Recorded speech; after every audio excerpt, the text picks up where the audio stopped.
The sound of a mop dragging across the marble floor echoed through the grand lobby of Winston Enterprises, a company built on power, precision, and pride.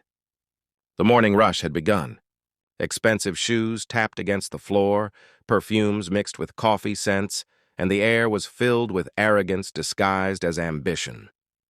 Among the bustling employees and polished executives, a young cleaner moved quietly, her red uniform standing out against the pristine white of the walls. Her name tag read Elena. No one knew she was not just a cleaner. She was the daughter of the company's black CEO, a man whose empire was respected around the world. And in 3 days, she would change everything. If you believe that kindness, respect, and second chances can change lives, please take a moment to like, comment, share, and subscribe to this channel. Your support helps us tell more stories that matter. Elena Winston was not like other heiresses. While her father, Richard Winston, was known for his billion-dollar mergers and powerful speeches, she grew up quietly observing how people treated those below them. She had watched executives flatter her father's every move while talking down to janitors, receptionists, and drivers. She had seen kindness disappear in the shadow of titles. So when her father fell ill for a short time and asked her to take over temporarily, she didn't announce it. Instead, she made a bold decision that would shake the company's foundations. She would go undercover as a cleaner for 1 week. Her goal was not to spy on employees' work performance, but to see their hearts. Her father didn't stop her. He smiled weakly from his hospital bed and said, "If you want to lead, first learn what it feels like to be unseen." Those words echoed in her mind the next morning when she tied her hair into a bun, wore a cleaner's uniform, and stepped into the towering building that bore her family's name. At first, it felt strange.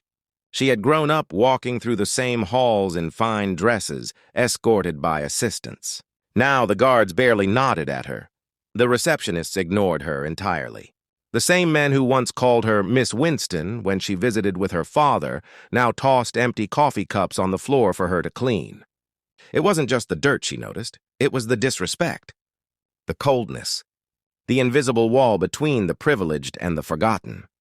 By midday, her back ached. Her hands smelled of bleach, but what hurt most wasn't the labor. It was watching people's cruelty unfold.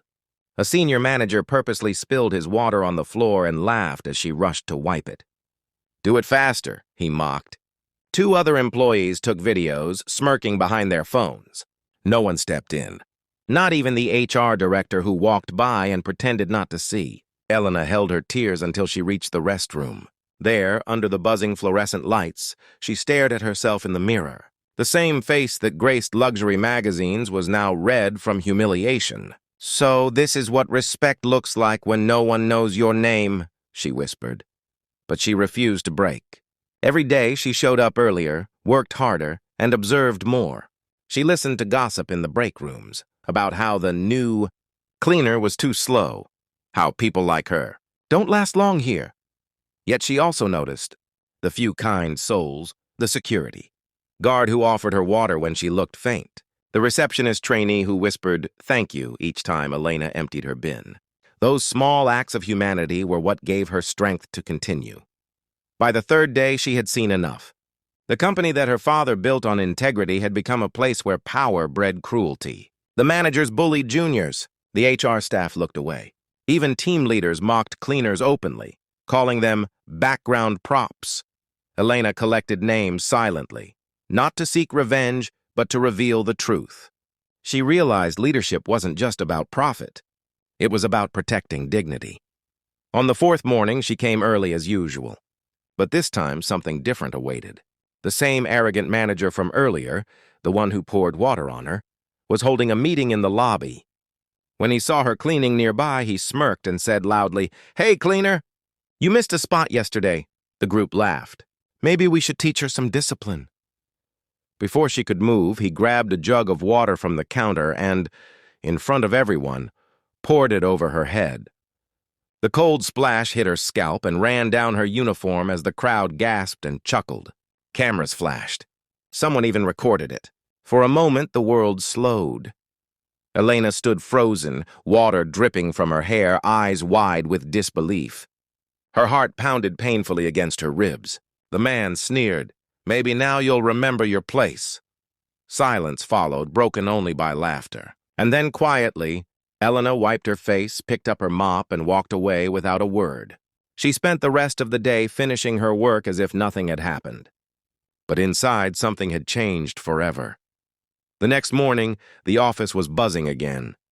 But this time, there was tension in the air. The elevators opened, and a hush fell across the room. Elena walked in, but not as a cleaner.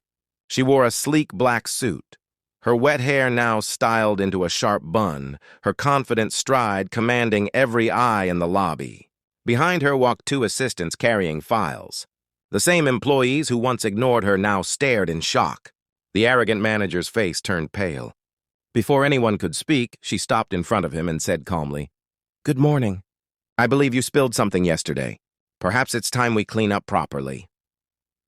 Whispers filled the air as she made her way to the top floor, to the CEO's office. Moments later, the PA system announced, "All department heads report to the conference room immediately." Within an hour, the entire leadership team gathered, confused and nervous. When Elena entered, everyone stood automatically. Her presence was magnetic, cold yet composed. She placed her file on the table and began to speak. "I've spent the last week among you, unseen, unheard, and unrespected," she said. "I've seen how this company treats people without titles, how kindness has become a weakness and arrogance a culture. My father built Winston Enterprises on respect and fairness, but somewhere along the way, that spirit was lost." Her voice trembled slightly, but her eyes remained steady. "What I witnessed as a cleaner was heartbreaking. Mockery, discrimination, abuse of power. That ends today." Gasps filled the room as she began calling names, managers, directors, even HR heads. "You are all terminated effective immediately," she declared, sliding termination papers across the table. "I've documented everything, every act of cruelty, every ignored complaint, every humiliation." The arrogant manager stammered, "You can't do this."